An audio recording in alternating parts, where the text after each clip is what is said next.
Hey guys, I'm Pragti Kapoor. I'm an Indian citizen, but I'm doing my studies in Canada. I have a student visa, and recently on 14th of March, I traveled from India to Canada. I experienced everything regarding the new rules and regulations that have been issued by the Canadian government to stop the spread of COVID myself firsthand, and I documented the parts of my journey in order to help you people understand better what to expect when you're traveling from India to Canada.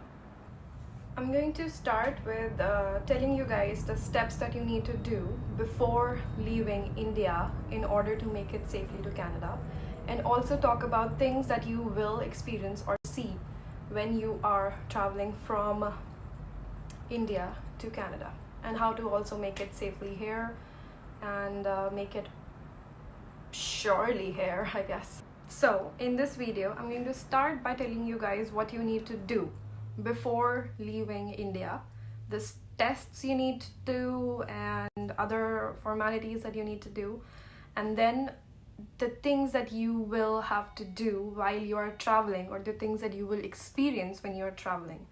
For some of that, I will have like a list, and some of that you will see being documented by me throughout my journey, so you can see all what is happening. So here's the list of documents that you need in order to enter Canada while you are a student, either a new student or a student who is coming back to Canada. So if you're a student who is coming back to Canada and just went home for like a break, then you will already have your study permit and you'll already have your student visa, and that's okay, that's what you need. But if you're a new student, then you need a valid passport. You need a letter of introduction that was sent to you from the office along with your visa, and you also need acceptance letter of your university that says that you have been accepted for this particular program. And you need to be a student of an institution which is a DLI, that is a designated learning institution. At least that's what my institution was. To see whether your institution is a DLI or not, you can go to the canada.ca immigration website, and you can see over there the list of institutions that are listed under DLIs. So designated learning institutions are the institutions which have prepared themselves for the arrival of their students, and they are well prepared in case any kind of COVID emergencies happen. They also have like quarantine plans for their students who are international and are just arriving to Canada, so they can quarantine with their institutions for 14 days, etc. So these were the very basic things that you definitely need. Okay, now moving on to the next phase.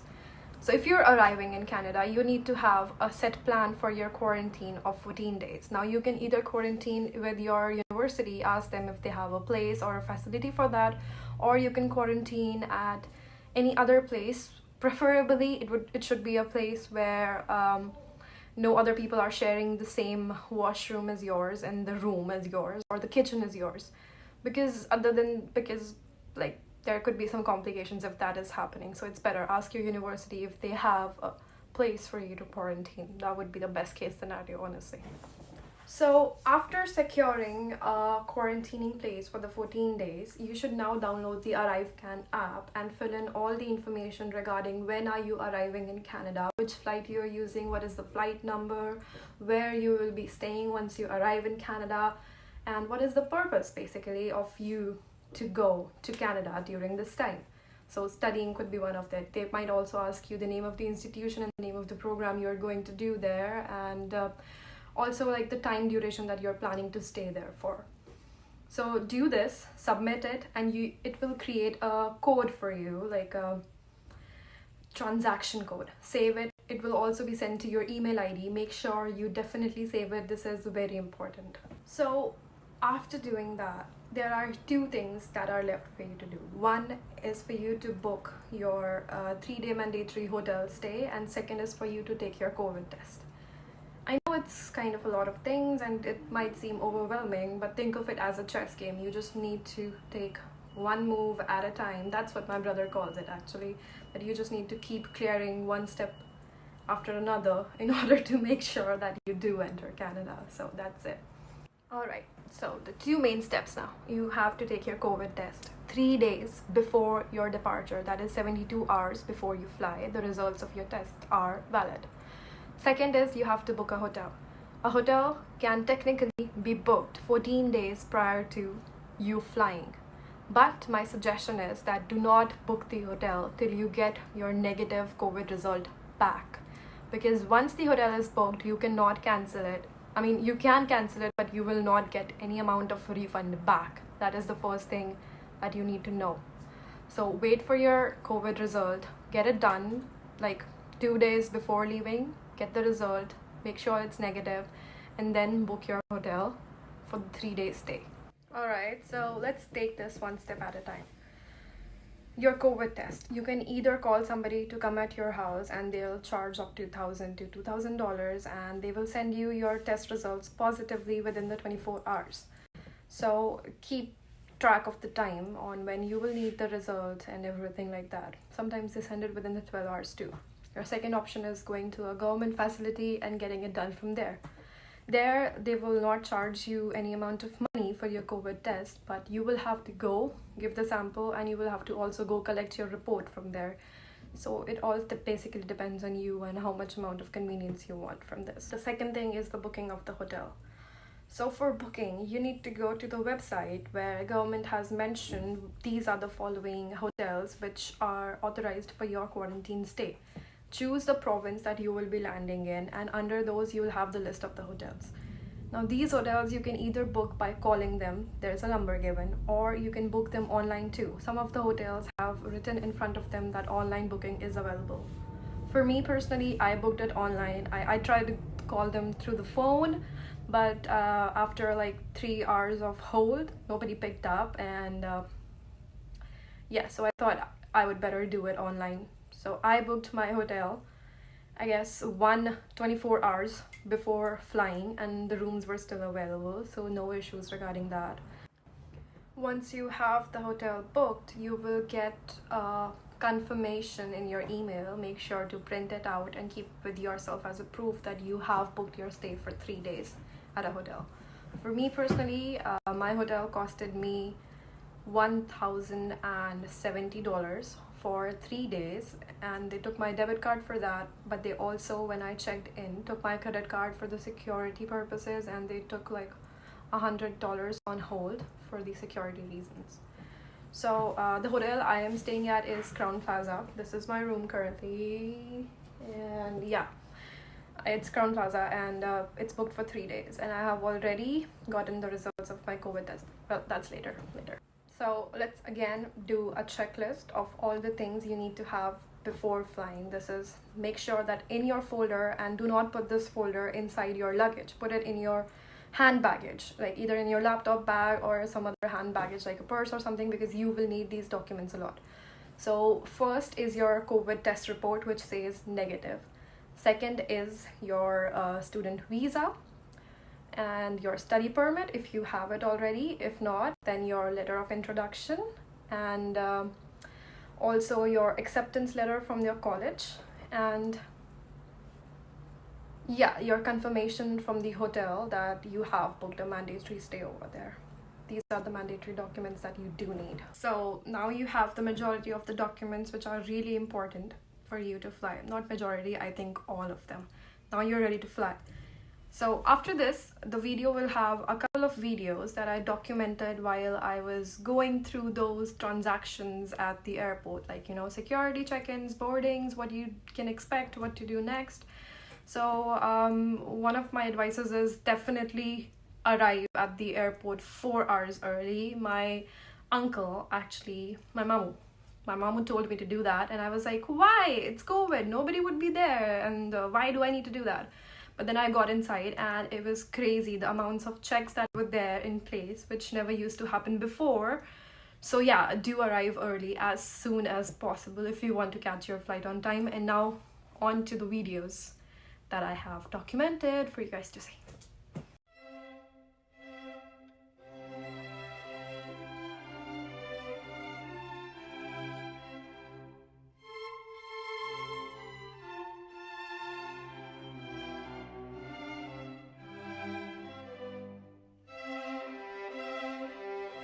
After reaching the airport, the very first thing that I did was get my documents verified. It doesn't matter if you're a student, a PR citizen, or a Canadian citizen, you have to have your documents verified. For this, they gave me a form in which I had to fill in information like my name, the city that I'm traveling from, the city that I'll be arriving to, my number, my passport number, and just the date of my arrival. This form had a declaration paragraph in the said that any kind of deportation that happens or any kind of difficulties faced, citizen would take care of their own expenses for coming back to India.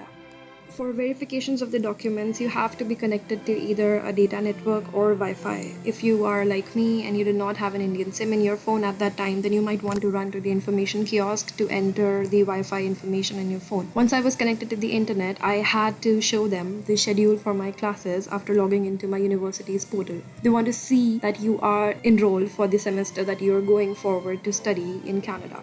So in your case, it could be fall. For me, it was winter.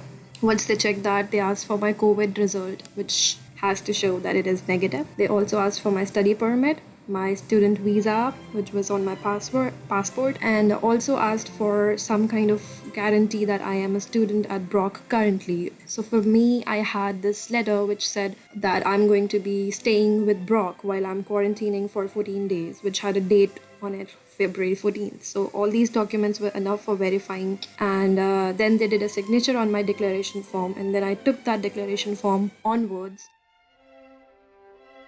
After getting your documents verified, the next step is to go in the line for your boarding pass, where you'll also check in your luggage. 2 big bags you will have with you, not the hand baggage. So in the line for the boarding pass, it's a possibility that it's a huge line like it was in my case. I was still in the line at 2 a.m. and I had a flight at 3 a.m. So it's better to go ahead and tell them that how soon your flight is. Don't just stand there in the line. I did that, and only then did they realize like there are so many people in the line who are going to Toronto and they are just still standing there, and there will be no time left for the security check-in and the immigration checks ahead. So go tell them you have a flight, don't just stand there. You might want to put your neck pillow in a Ziploc bag just in case you don't want it touching any of the surfaces with any of the COVID germs or just normal germs. This is a preventive measure which will make sure that the COVID tests you take on reaching Toronto and even on the 10th day, the results remain negative and you remain safe.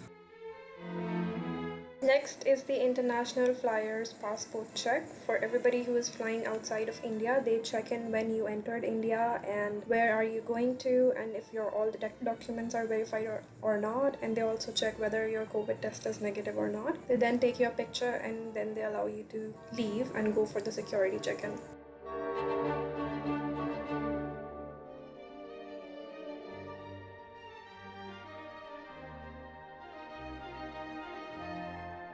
After the security check-in, you just need to head towards the boarding gates as soon as possible, unless you have some time. In that case, you might want to just browse the duty-free market that is available at the Delhi airport.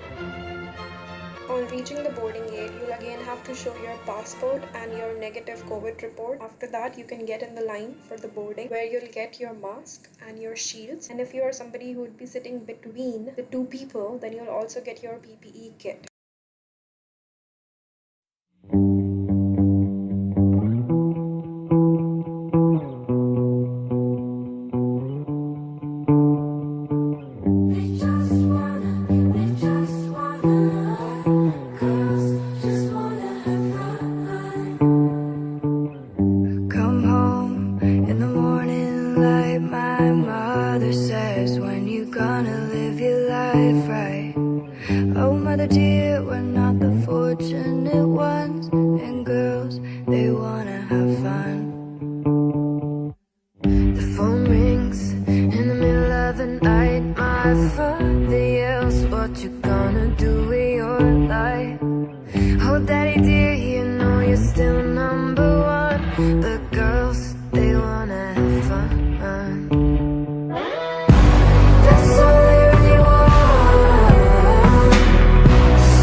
are a couple of steps that you still have to do and some regulations that you have to follow in order to make safely to your hotel. So these are the things that I did, and I'll walk you through all those steps.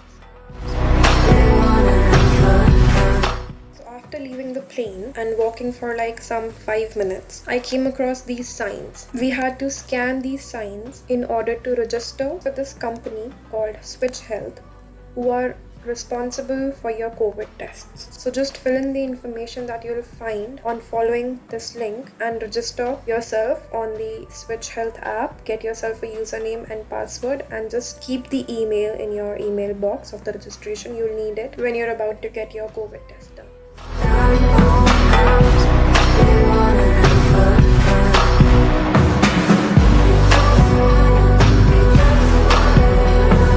Next up is the immigration, border and security check. When you're in your flight, you will have received this form, which is a declaration form about the things you're bringing with yourself in Canada, like the alcohol and cigarettes that you might have bought at customs, and also your addresses that you'll be staying at the next couple of days, and your email address and information like that. So you need to have that form ready with you for this security check, and also your other documents, or have them all in your hand for the checks and security. For me personally, they asked for my study permit, they asked for my passport, and they asked for my negative COVID test, and they also asked me questions regarding why did I go to India, and what was the purpose behind it, and how long I have been living there. That's all. Once you clear it, they will put a sticker behind your passport, and they'll hand you a pamphlet which gives you all the details about what you're supposed to do in future for your stay in Canada. So just take that and leave.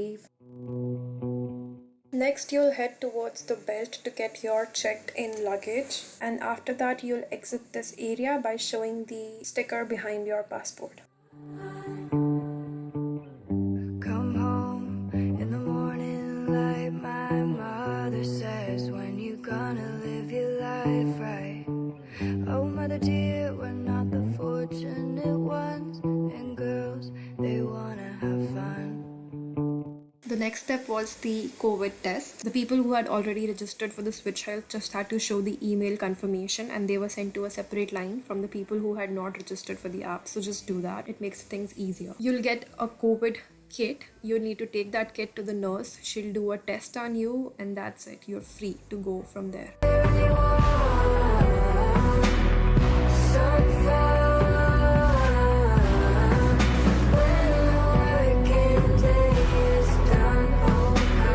After completing my COVID test, I received this self-performing COVID test kit, which you need to use on the 10th day of your quarantine to make sure that your result is still negative. The last step is to just go wait for your shuttle that will take you to the hotel that you have already booked. Once you reach the hotel, just check in and stay in your hotel for the next 3 days. You'll receive your result within the first day or the second day, and then it's up to you if you want to leave. If you decide to stay at the hotel, you have to stay inside all 3 days, and then you can leave for the remainder of your quarantine period at your next address.